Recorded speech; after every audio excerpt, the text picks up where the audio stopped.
Nous allons continuer dans la paracha et je vais m'attarder un peu sur la prière aaronique. Vous savez à quel point cette prière est importante, à quel point cette prière nous tient au cœur. Ce n'est pas la seule, hein. Bon, il y en a d'autres aussi. La prière de Yeshua, c'est quelque chose de très fort aussi. Et disons que ce sont les deux credos des Juifs messianiques, c'est-à-dire la prière aaronique et la prière de Yeshua. Alors, si vous voulez bien prendre donc le livre des Nombres, Bamidbar, au chapitre 6, versets 22 à 26.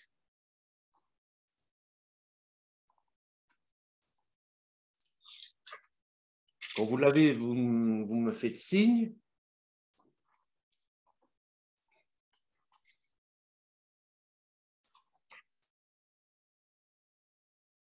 Donc, c'est toujours dans la paracha Nasso. Nous sommes toujours dans la paracha Nasso.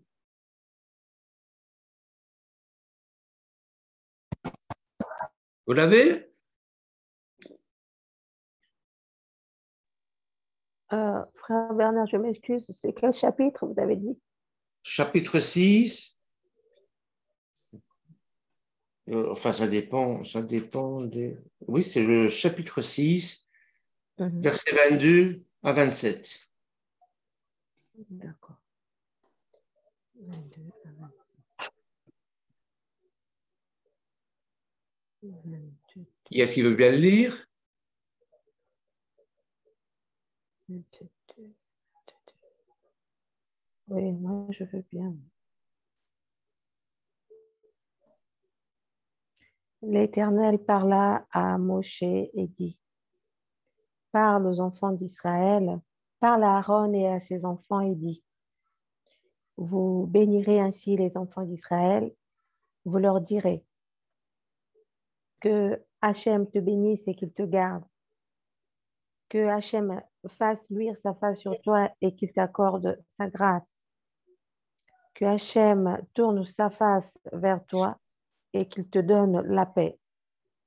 C'est ainsi qu'ils mettront mon nom sur les enfants d'Israël et je les bénirai. Amen. Amen.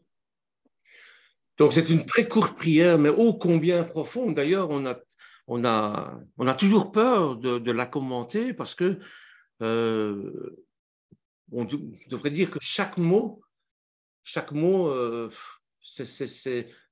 un livre en lui-même.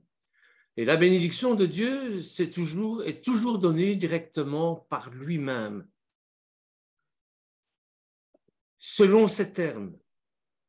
Nous savons que l'Éternel veut bénir son peuple. Et cette bénédiction est donnée à Aaron et à ses fils, parce que ce sont les prêtres, parce que c'est l'intermédiaire, le lien entre Dieu et son peuple. Et c'était leur devoir en tant que prêtres de bénir Israël. En faisant ainsi, consacrer Israël à Dieu. En quelque sorte, avec cette bénédiction, c'est comme s'il prononçait les vœux d'un mariage entre Dieu et son peuple. C'est toujours ça qui revient dans la Bible, hein. C'est toujours les nuits de noces, c'est toujours un mariage.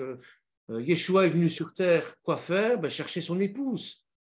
Hein, vous avez les noces de Cana, vous avez toute une série de versets bibliques qui nous introduisent dans ce mariage, dans cette relation nuptiale que nous avons avec l'Éternel. C'est un mariage d'amour. Encore à Shabbat, ben, il était question avec Osée et Gomère, de cet homme qui était, enfin, le Seigneur avait mis Gomère, une prostituée, sur sa route. Il en était tombé amoureux. Et alors, à travers l'histoire de ce couple un petit peu atypique, eh bien, c'est l'histoire de Dieu et de son peuple. Un Dieu qui aime son peuple d'une manière éperdue, au point qu'il va lui passer tous ses caprices. Bien sûr, il va y avoir de la douleur, il va y avoir des cris, il va y avoir de la colère. Mais après, tout ça va s'apaiser et il va retourner au désert avec sa bien-aimée, là où tout a commencé, leur premier amour, leur premier baiser, pour qu'elle puisse lui revenir à lui, pour qu'elle puisse de nouveau être sa femme, non plus en tant qu'objet, non plus que voilà, tu m'appartiens, non, non, en tant qu'être libre. Et il n'y a rien de plus beau que de s'aimer dans la liberté. Donc voilà un petit peu à quoi fait référence cette bénédiction extraordinaire. Hein, c'est cette consécration du peuple avec son Dieu. Et dans le récit, dans cette bénédiction, nous voyons plusieurs aspects de Dieu, plusieurs aspects, plusieurs facettes, plusieurs panim, comme on dit en hébreu, plusieurs faces de l'Éternel. Vous avez par exemple celui qui bénit. Dieu bénit, la bénédiction. Bénédiction, c'est dire du bien. Et en disant du bien, eh bien, le bien arrive. L'Éternel parle à Moshe, il dit, parle aux enfants d'Israël et dit, vous bénirez ainsi les enfants d'Israël. Voyez? Deuxième chose,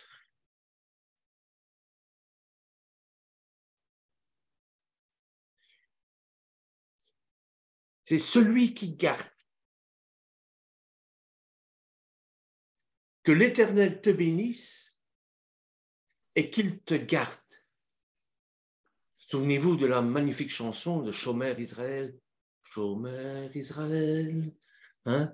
Le gardien d'Israël, celui qui ne dort, celui qui ne dort pas sur les murailles d'Israël, le veilleur qui est là. Hein? Eh bien, l'Éternel est comparable à ça. C'est celui qui garde Israël. C'est celui qui protège ses enfants, comme la prunelle de son œil. C'est celui qui pourvoit aussi.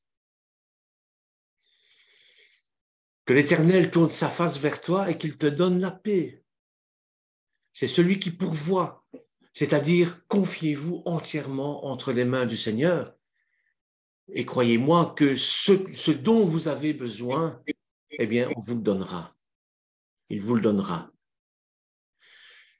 Donc, c'est celui qui bénit, c'est celui qui garde, qui protège, c'est celui qui pourvoit à ce dont vous avez besoin. C'est celui qui aime son peuple, comme je vous le disais, d'un amour éperdu, au point qu'il va donner ce qu'il a de plus cher pour notre salut. C'est celui qui prend soin aussi. Et par-dessus tout, c'est celui qui donne la paix, le shalom.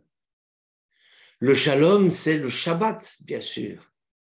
Ce Shabbat où on a cette relation toute particulière avec l'Éternel, où on met tous nos soucis de côté, les soucis qui sont toujours là, bien sûr, mais on les met de côté pour avoir cette relation maritale avec l'Éternel. C'est comme un couple, hein. Bon, à un certain moment, bon, à l'intérieur de la maison, on ferme sa porte à clé et on est bien, on est en paix, on oublie tous les soucis pour un moment parce qu'on est là ensemble et on s'aime et on fait tout pour s'aimer. Eh bien, c'est pareil, un Shabbat, c'est ça. Le shalom que nous promet Yeshua, c'est ça. C'est-à-dire déposer notre fardeau à ses pieds. Et c'est lui qui va prendre notre fardeau. Et ne nous occupons plus de rien sinon que d'être avec lui. Dans ce passage, nous voyons aussi que tout vient de Dieu. L'homme ne peut rien faire de lui-même. Si vous entreprenez les choses, il faut que ça vienne de Dieu. Vous pouvez construire des églises, vous pouvez faire venir des gens à l'Éternel parce que vous êtes un bon orateur, parce que vous êtes un bon prêcheur, parce que vous êtes un bon enseignant, mais c'est lui qui vous choisit. Comme Yeshua a choisi ses apôtres. Ce ne sont pas les apôtres qui ont choisi Yeshua. C'est Yeshua qui a choisi ses apôtres. C'est l'Éternel qui a choisi Abraham, Isaac, Jacob, Joseph et toute la lignée pour que puisse naître le Messie, pour le salut. C'est lui qui choisit, c'est pas nous. C'est pas moi qui ai choisi l'Éternel, c'est lui qui m'a choisi. Là, j'en suis conscient. Et c'est pour ça que certains ne sont pas choisis. C'est pas pour ça qu'ils ne sont pas aimés par l'Éternel, bien sûr. Hein? Et c'est pour ça que certains n'ont pas cette fibre-là, la fibre qui nous anime. Hein? Bon, il ne faut pas leur en vouloir, c'est comme ça. Mais peut-être que l'Éternel, lui, a d'autres projets, parce que s'il les a créés sur terre, si nous sommes sur terre, c'est que nous avons quelque chose à accomplir dans le royaume de Dieu, construire ensemble le royaume de Dieu. Donc, dans ce passage, nous voyons que tout vient de Dieu. L'homme ne peut rien faire de lui-même. Vous savez, je peux construire une église. Hein, j'ai des centaines de milliers de dollars derrière moi, ben, je construis des églises. Mais si ça ne vient pas de Dieu, eh bien, mes frères et sœurs, c'est vous à l'échec. C'est vous à l'échec. En plus, cette bénédiction s'adresse aux enfants d'Israël. Et par héritage, elle nous est adressée aussi. Parce que juifs et non-juifs sont greffés sur le même olivier. Vous voyez? Pourtant, elle est prononcée au singulier. Moi, je trouve que le fait de prononcer au singulier, c'est un singulier honorifique, je dois dire. Parce que nous ne formons qu'une unité. Parce que nous sommes errates dans nos différences, dans nos divergences. Nous sommes un. Nous devons être un. D'où le singulier. Comprenez? Allez, pour tout le peuple, c'est-à-dire pour nous, comme pour le peuple juif, bien sûr, qui sont détenteurs de la Torah. Mais ça démontre qu'elle devait être reçue individuellement. Cette bénédiction, je la reçois personnellement. Et tout le groupe ensemble, dans sa globalité. Parce que nous sommes tous uniques, il n'y a qu'un seul Bernard, il n'y a qu'une seule Lisiane, il n'y a qu'une seule Nadine, il n'y a qu'une seule Anne, il n'y a qu'un seul Lionel. Mais tous, ensemble, nous formons une unité, Erat. Et cette bénédiction nous est donnée, donc, personnellement, moi, je la reçois comme si c'était uniquement pour moi, et tout le monde doit la recevoir comme ça. Et le ressenti que nous avons, eh bien, forme cette unité, cette globalité. Nous formons qu'un seul peuple, uni dans l'amour de Dieu. C'est ça qui nous unit les uns aux autres, c'est cet amour fraternel. Et comme disait mon frère bien-aimé Pierre, nous ne sommes riches que des gens que nous aimons. Nous ne sommes riches que de nos amis. Nous ne sommes riches que de cet amour fraternel. Alors, bien sûr, ce sont les prêtres qui donnent ces bénédictions-là. Et nous sommes des prêtres aussi, ne l'oublions pas. La Torah nous dit que nous sommes un peuple de prêtres, un peuple de sacrificateurs. Et comme nous sommes les prêtres de l'Éternel sur terre, nous devons amener la bénédiction de Dieu, cette bénédiction, sur nos familles, sur nos enfants, sur notre entourage, sur nos amis, bien sûr, et même sur nos ennemis. Et en la proclamant, nous mettons le nom d'Adonai et tout ce que ça représente sur les personnes.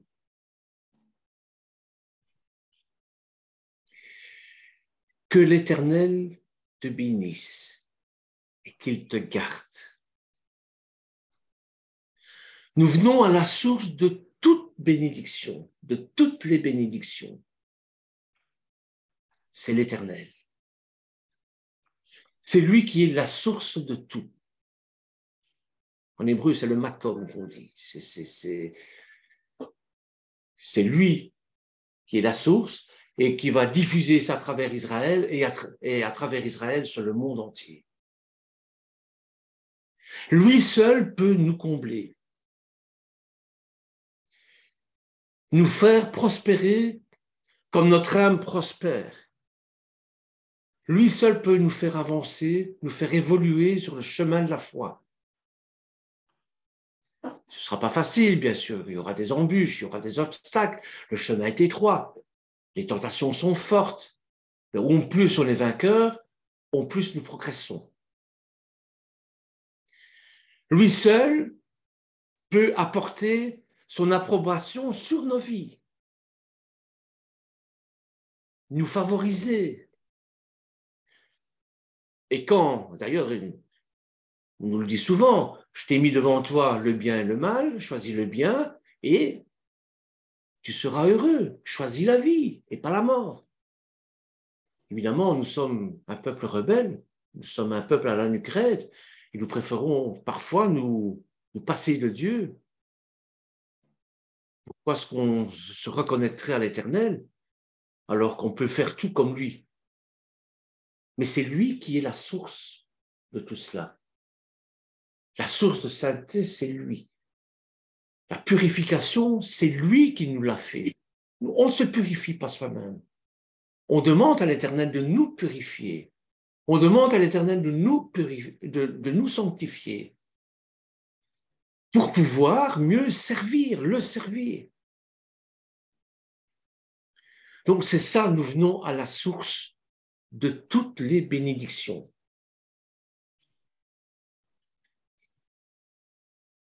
Pour ça, j'ai pris comme exemple Proverbe, chapitre 10, verset 22, qui nous dit « C'est la bénédiction de l'Éternel qui enrichit, et il ne la fait suivre d'aucun chagrin. Il est le seul qui prend soin de nous. Il sait de quoi nous avons besoin. » Ça peut paraître paradoxal pour ceux qui sont malades, pour ceux qui souffrent dans leur chair, dans leur corps, et dans leur âme parfois aussi. Je dis oui, mais ça c'est trop facile, ça. Moi je ne vois pas la main de l'Éternel sur moi parce que bon, je suis toujours malade, j'ai toujours cette maladie et bon. Et pourtant,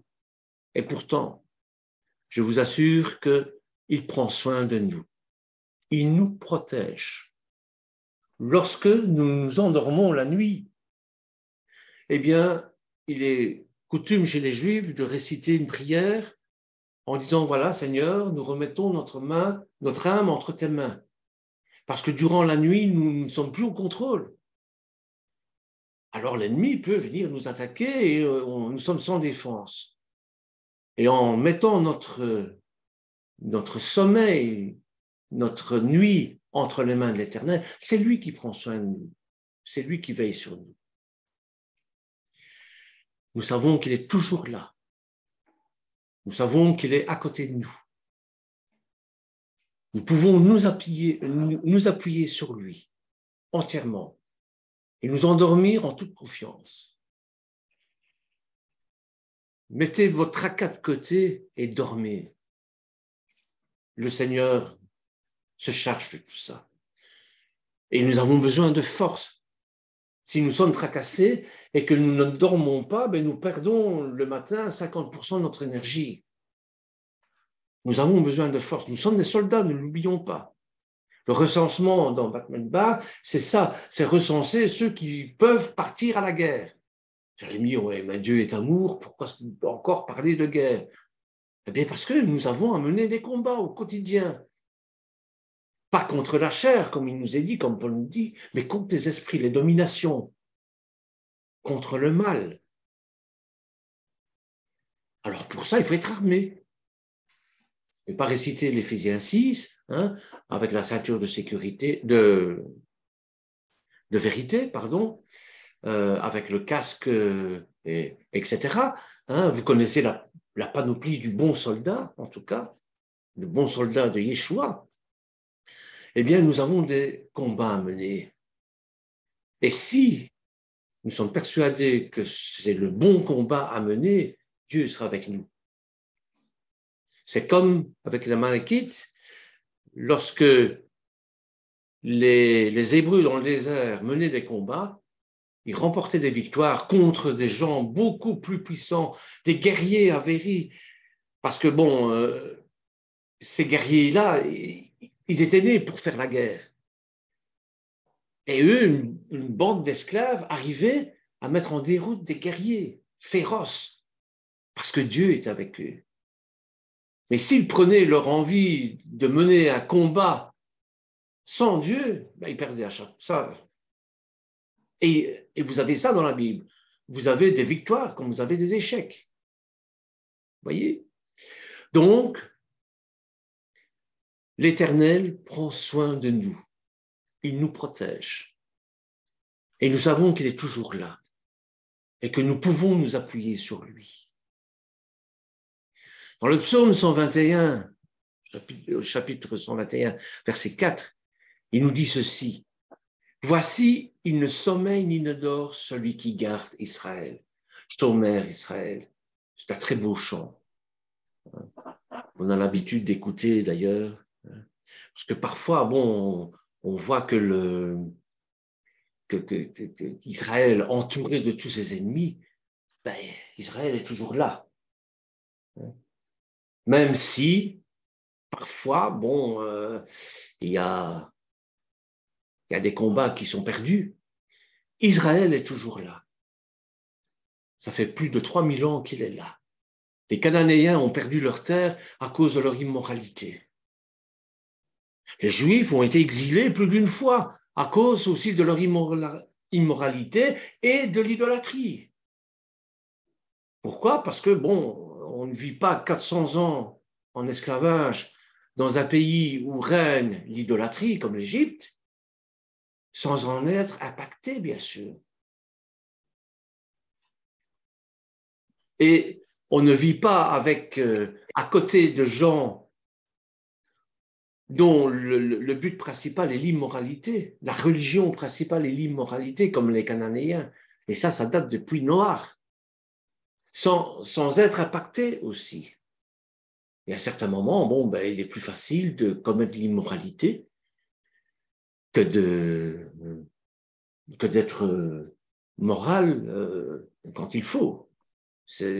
Voilà, ça, c'est l'humain, ça. Donc, voici, il ne sommeille ni ne dort celui qui garde Israël. Nous n'avons pas à craindre. Nous sommes dans la main de l'Éternel à chaque instant. C'est lui qui nous dirige. Évidemment, quand on n'en fait qu'à sa tête, il faut en subir les conséquences. Je ne crois pas que Dieu punit. Je crois qu'il nous dirige. C'est nous-mêmes qui nous punissons avec nos actes. Je ne crois pas qu'il nous punit. Il dresse une barrière épineuse de protection qui empêchera Satan et nos ennemis de nous blesser. C'est pour ça, lorsqu'on prie, on demande à l'Esprit Saint, la Ruach HaKodesh, de venir en nous. Mais partout en nous. Pourquoi? Parce qu'il suffit de laisser une brèche, la porte entrouverte, et Satan va s'engouffrer. Et c'est par là qu'il va nous détruire. Ces brèches, c'est bien sûr toute une série de choses. C'est la gourmandise, par exemple. C'est tout ce qui est en excès. Voyez? Donc, frères et sœurs, ne laissez pas la porte entrouverte. Soyez remplis de l'Esprit Saint. Demandez, faites de la place à l'Esprit Saint. Balayez tout ce qui est dans votre cœur pour accueillir l'Esprit Saint, la Roua Kodesh. Et une fois qu'il est chez vous, qu'il est en vous, ne l'attristez pas, parce qu'il va partir. Il n'impose rien à lui, propose. Et si vous vous remettez entièrement à lui, si vous vous remettez entièrement à l'Éternel, à Adonai, au moteur, je vais dire, de l'Éternel et de Yeshua, de son Fils, du Père et du Fils, qui est la Roua Kodesh, eh bien, toutes les portes vont s'ouvrir devant vous, parce qu'il va vous aider dans tous les domaines. Ce n'est pas un coup de baguette magique, hein. Ce n'est pas de la magie. Parce que, bon, les voies de l'Éternel ne sont pas nos voies. Et parfois, on prie, on ne voit rien arriver. Hein. D'abord, je crois que c'est parce que nous prions mal, parce que nous avons des prières égoïstes. Seigneur, qu'est-ce que je voudrais bien avoir une belle situation? Qu'est-ce que je voudrais bien? Fais en sorte que j'ai une belle voiture. Fais en sorte... Attends. On ne met pas l'Éternel dans cet état-là. On ne lui demande pas de combler nos caprices. Ce n'est pas lui qui doit nous servir. C'est nous qui devons le servir. Lui viendra nous servir, c'est certain, mais dans un sens et dans un but bien précis. La construction du royaume de Dieu. La construction de ce royaume, et il nous promet la vie éternelle. Il nous promet de retourner à l'état de ce qu'Adam était avant la chute. Et ça, c'est Yeshua sur la croix avec son sang qui va pouvoir nous le donner. Vous voyez? Donc, nous n'avons pas à craindre. Nous sommes dans la main de Dieu à chaque instant. Et quand nos projets sont confortés par les projets divins, à ce moment-là, eh bien, nous voyons les miracles s'accomplir. Il dresse une barrière épineuse de protection qui empêchera Satan et nos ennemis de nous blesser. Il protège notre corps, notre âme, nos pensées, notre esprit, parce que notre esprit, notre neshama, c'est à lui qu'il s'adresse, c'est à lui qu'il appartient. Vous voyez? Il protège aussi nos bien-aimés, nos enfants,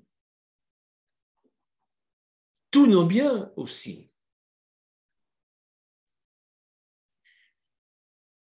Alors, nous arrivons bien sûr au verset que Lorenzo aime par-dessus tout, c'est que l'Éternel fasse luire sa face sur toi et qu'il t'accorde sa grâce.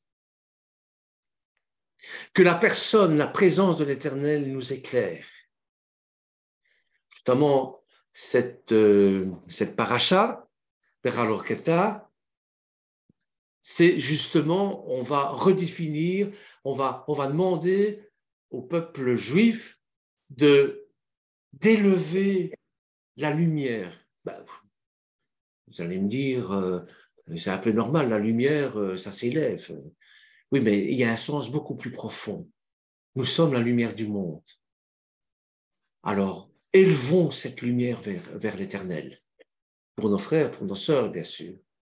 Élevons la lumière de l'Évangile, de la Brit Hadasha, de la bonne nouvelle, de la Basora Tova.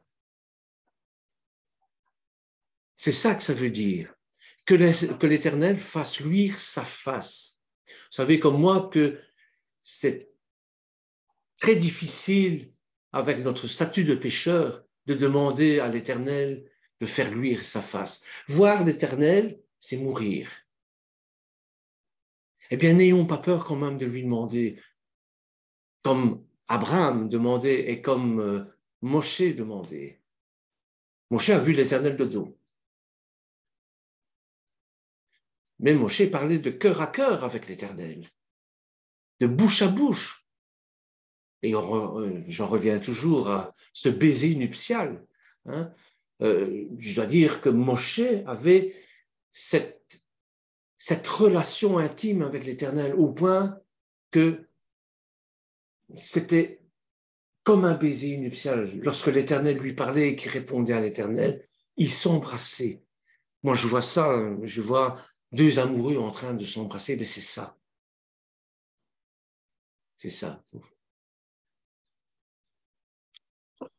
Donc, que la personne, la présence de l'Éternel nous éclaire, brille sur nous et nous donne d'être la lumière. C'est dommage qu'il y a ce chant, ce psaume que l'on chante lors des enterrements. Hein. Repose en paix, que la lumière éclaire, que la lumière sans fin nous éclaire. Cette lumière primordiale, cette lumière des origines, cette lumière qui vient de Genèse, la première criée. Vous voyez?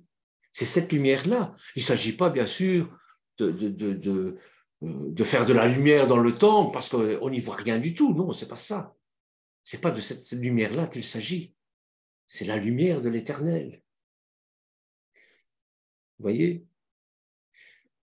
Que la personne, la présence de l'Éternel nous éclaire, brille sur nous et nous donne d'être la lumière.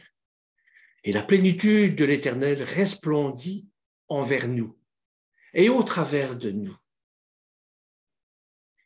Frères et sœurs, je vous assure, j'ai vu des gens être remplis de la Roi Kodesh. Il y avait quelque chose qui s'émanait d'eux. Mais c'est cette lumière, justement, parce qu'ils étaient remplis de l'Esprit Saint, parce que Dieu était avec eux. Et c'est comme à la Pentecôte, c'est comme à Shavuot. Tout le monde pouvait voir cette lumière. Tout le monde pouvait ressentir cette lumière. La plénitude de l'Éternel resplendit envers nous et au travers de nous. Il nous donne continuellement l'ordre afin d'accomplir la destinée et le but de Dieu, son but ultime, qui est la construction d'un royaume, sur terre comme dans les cieux. Et c'est ce que Yeshua nous dit lorsqu'il nous donne, lorsqu'il nous dit que nous sommes la lumière du monde. Et c'est là que nous rejoignons nos frères juifs. Nous devons être la lumière du monde, eux comme nous. Eux en nous donnant la Torah, et nous en disant voilà ce que le Messie juif a fait pour nous, comment il a œuvré dans ma vie. Moi qui ne suis rien, je suis même pas juif. Et voilà comment le Messie juif a brillé sur moi et me fait briller. Il est également celui qui remplit de miséricorde. Et chaque jour, il nous l'accorde, sa miséricorde. Il nous montre de la faveur, bien que nous ne méritons rien à cause de nos péchés, de notre statut de péché. Nous ne méritons qu'une seule chose, c'est la mort spirituelle. Mais il a eu un plan B suite à la chute.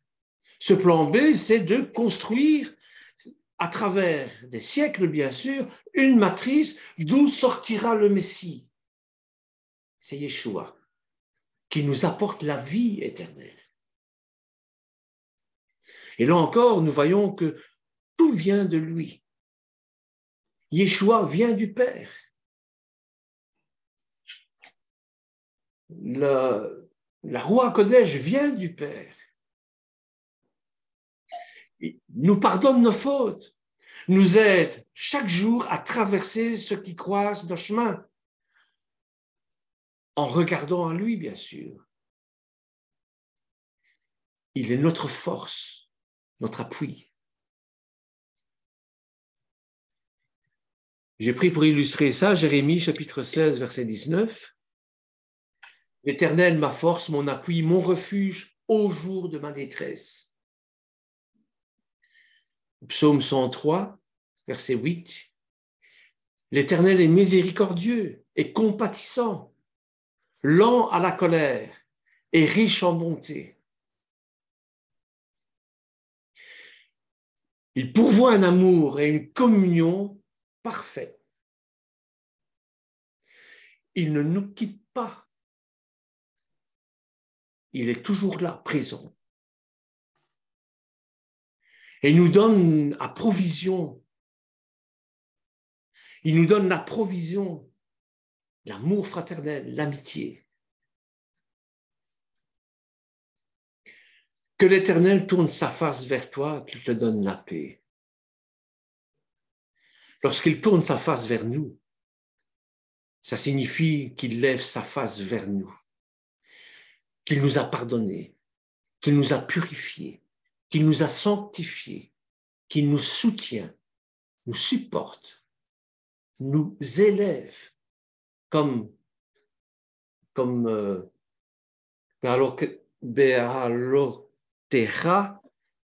qui nous élève. C'est la même racine que Aliyah, c'est la même racine que Ola. Ola, ce sont les sacrifices brûlés et dont la fumée monte. L'Aliyah, c'est la montée, c'est les montées vers la Torah d'abord. La paracha est divisée en 7 aliyot, c'est-à-dire en 7 montées, puisqu'il y a 7 jours, 6 jours plus un Shabbat. Vous voyez? Alors, ce sont des petites portions qui prennent 5-10 minutes par jour. Et ça s'appelle des montées vers la Torah. Et à Shabbat, eh bien, nous faisons des montées comme ça aussi. Donc, c'est ça. La montée, c'est ça. C'est Ola, Aliyah aussi. L'Aliyah, on monte à Jérusalem. Les Juifs de la diaspora font leur Aliyah, c'est-à-dire vont habiter en Israël. Ils font leur Aliyah, ils font leur montée. Parce que l'Aliyah, c'est bien sûr un appel de Dieu. Un appel de Dieu parce que celui qui y va comme un étranger ou comme un immigrant, à coup sûr, il revient, il fait l'inverse, il fait la Yerida. Pourquoi? Parce que vivre en Israël, c'est pas simple, c'est pas facile. Physiquement, spirituellement aussi, et psychologiquement aussi. Je vous ai déjà raconté, descendant de l'avion, plein d'illusions, évidemment. Israël, pays de Dieu, pays de mes ancêtres. Waouh, j'étais un peu euphorique. Je descends de l'avion, je prends le bus pour aller à Jérusalem, on me bouscule. Il y en a un qui me donne en hébreu dégage. Je n'avais même pas compris, moi. Dégage, moi je viens d'arriver, il me dit déjà de dégager. Donc, il ne faut pas croire que c'est l'Eldorado. Non, les gens qui font leur aliyah se battent pour construire leur pays, pour construire le royaume de Dieu. Et ce n'est pas simple. D'ailleurs, il n'y a pas un jour où il n'y a pas un attentat en Israël, parce qu'en plus, vous avez les ennemis autour qui ne demandent une seule chose, c'est de vous flanquer à coups de pied au cul pour vous envoyer dans la mer Rouge. Donc voilà. Donc, que l'Éternel tourne sa face vers toi et qu'il te donne la paix. Cette paix, nous la recevons à Shabbat. Shabbat Shalom. Shabbat Shalom. Je vous le disais, Shabbat, le juif est quelqu'un d'éperdument amoureux de la paix. Vous voulez le tromper? Pourtant, pour tromper un juif, il faut se lever tôt. Eh bien, je vous assure, vous lui parlez de paix. Vous lui parlez des accords de paix. Il n'y a jamais eu autant versé que lorsqu'on a parlé d'accords de paix. Parce que bon, pour lui, c'est ça, c'est son but, c'est son objectif, la paix. Et il essaye de vivre en paix. Et pour ça, il a une tolérance à tous les peuples, à toutes les religions. Vous allez en Israël, vous pouvez rencontrer toutes les religions qui sont tolérées. Bien sûr, c'est un État hébreu. Ce n'est pas les chrétiens, les musulmans, les bouddhistes qui vont faire la loi là-bas. Non, non, c'est un État hébreu. Mais ils acceptent. Ils acceptent même l'inacceptable. Sur le pays de Dieu, sur la terre de Dieu, sur la terre d'Israël, ils acceptent la gay pride. Mais ils préfèrent la paix que la guerre. Parfois, ils sont bien obligés d'entrer en guerre, bien sûr. Et pour préserver la paix, il faut avoir une belle armée qui impose.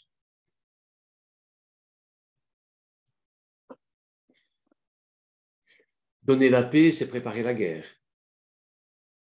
Vous savez, quand vous montrez à votre voisin que faut pas trop vous chatouiller, eh bien, il va pas trop vous chatouiller non plus.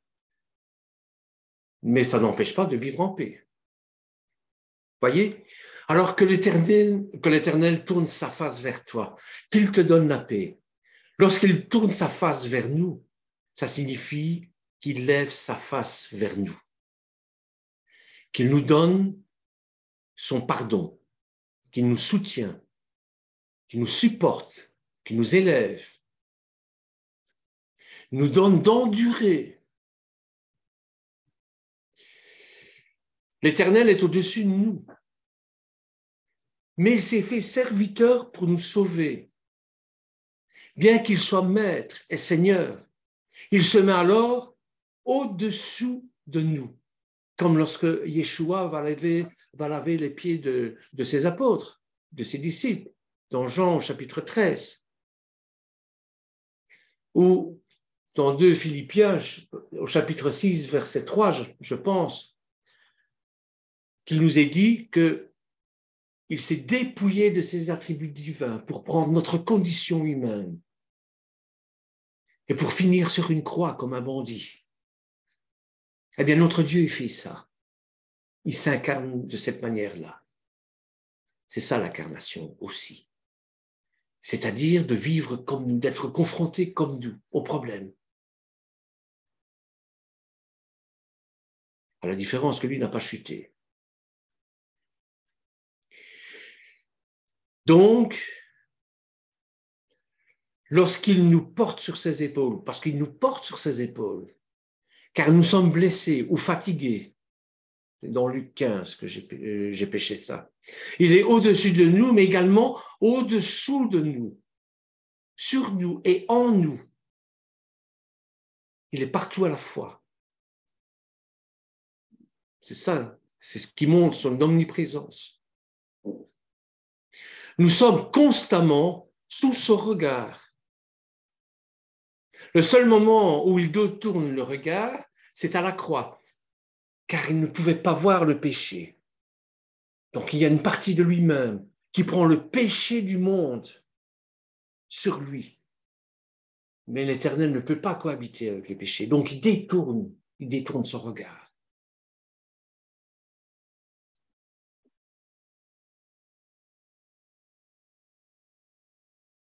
Seigneur, Seigneur, pourquoi m'as-tu abandonné? Ben, le Seigneur s'est détourné de Yeshua parce qu'il était impur à ce moment-là. Vous voyez? Yeshua a pris sur lui, a pris tout ça sur lui, tous nos péchés, ceux qui ont été commis et ceux qui vont être commis aussi.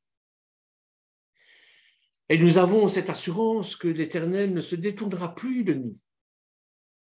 Par le sang de Yeshua, il a fait une alliance. Car nous nous approchons avec assurance et il voit son Fils en nous et au travers de nous. Et lorsqu'on passera devant le tribunal céleste, eh bien c'est ça qu'il va voir.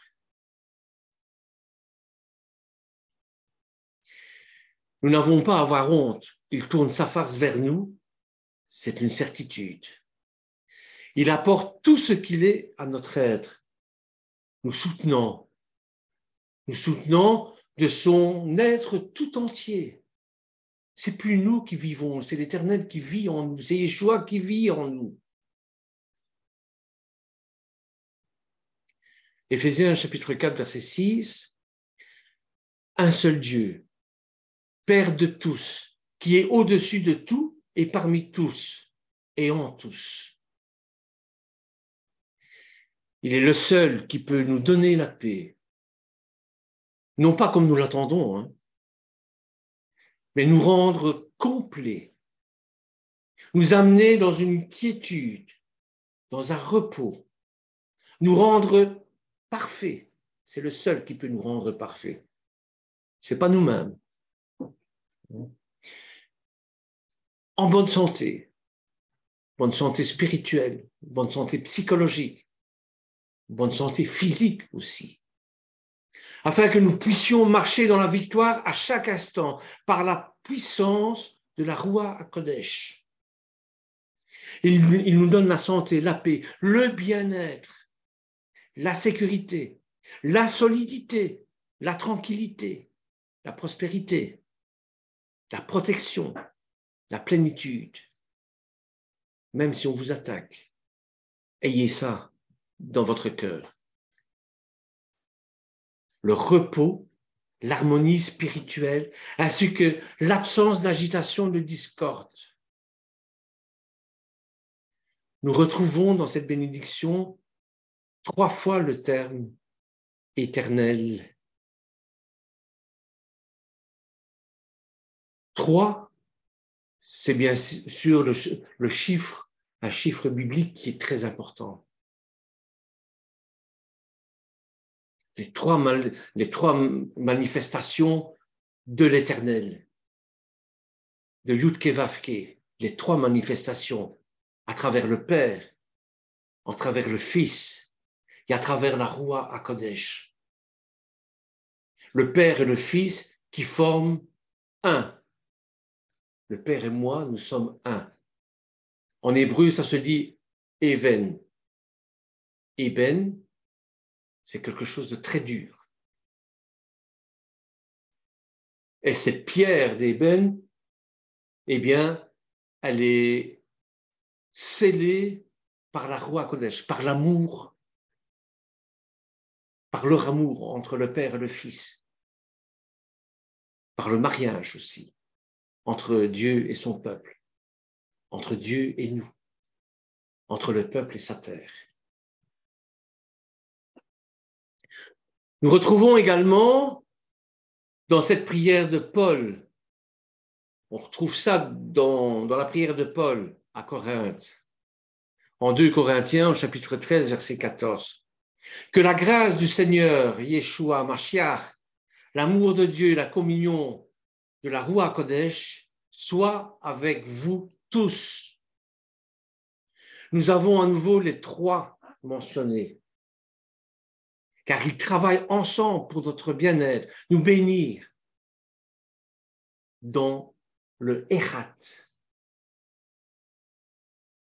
dans l'unité, dans le un. C'est ainsi qu'ils mettront mon nom sur les enfants d'Israël et je les bénirai. Cette bénédiction, frères et sœurs, eh bien, c'est plus que des mots, c'est quelque chose qu'il faut vivre.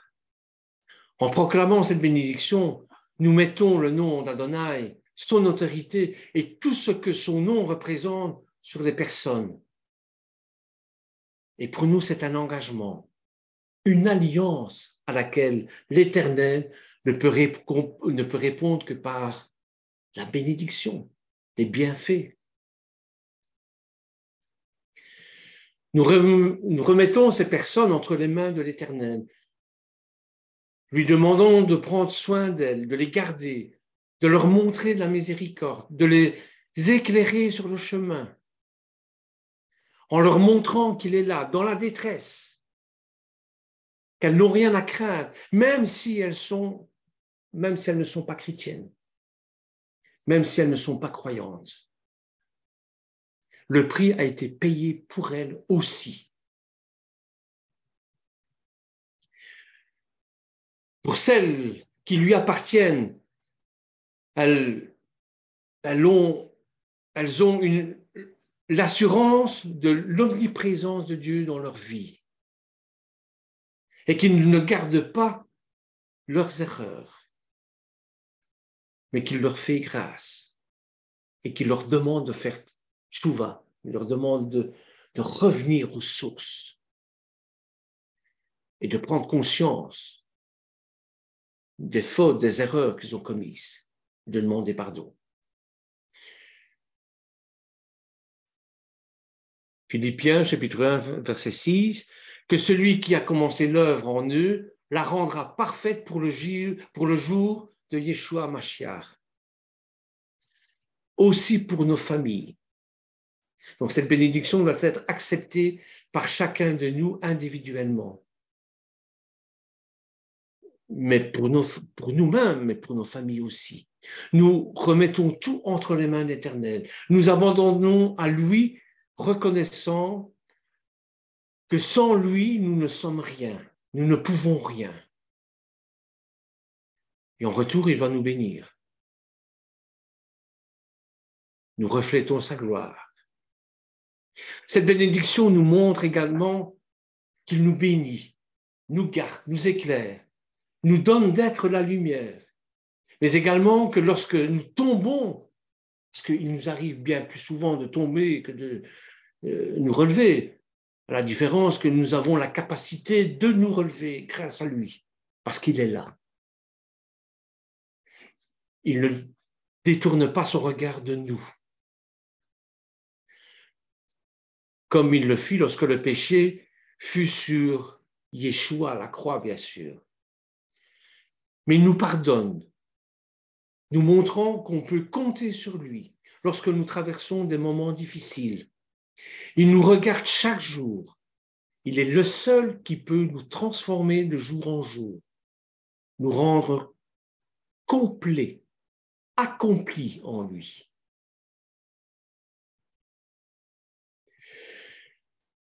Bien souvent, nous oublions de bénir nos proches, nous-mêmes. Et c'est une chose que le peuple d'Israël fait. Le Père bénit ses fils et ses filles. Bénit sa femme aussi. Et la femme bénit le mari. À Shabbat, c'est comme ça que ça se passe. À Erev Shabbat, vous avez le père qui bénit ses enfants, sa femme, et vous avez la femme qui bénit ses enfants et le mari, et les enfants qui bénissent les parents.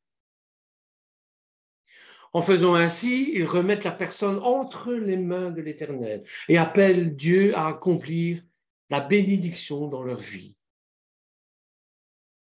Alors pensons à bénir nos enfants, nos épouses, nos époux, nos proches, nos amoureux. En faisant cela, nous appelons la faveur de Dieu. Et s'ils ne sont pas croyants, ce n'est pas grave. La bénédiction passera à travers nous, pour eux. Cette bénédiction a été instaurée par Dieu. Nous pouvons la proclamer sur nous-mêmes et sur nos proches. Voilà, frères et sœurs, ce que cette belle prière m'a inspiré, ce que le Seigneur m'a mis sur le cœur. J'avais envie de vous partager ça avec vous. Que l'Éternel vous bénisse, en tout cas.